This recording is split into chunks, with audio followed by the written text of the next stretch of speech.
दुखतोय रे हो. काही लोक मोबाईलवर शेती करालेत. मोबाईलवर शेती केल्यानं होईना मा शेतीसाठी काय कष्ट करावं लागतात ते शेतकऱ्यालाच माहीत आहे. उगं मोबाईलवर व्हिडिओ टाकलं मी शेतकरी झालो म्हणलं तसं म्हणल्यानं जमना. इथं रक्त वकावं लागते आणि पीक वटवावं लागते.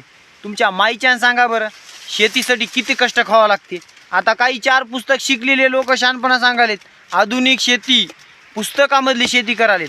पुस्तकामधली शेती केल्यानं होईना बापू. पुस्तकामधली शेती तुम्ही पुस्तकामध्येच ठेव. शेती करायसाठी रानटी व्हावं लागते, डुकरासारखी ताकद राहावं लागते आणि वाघासारखं काळीच पाहिजे, त्याच्यानं शेती होते.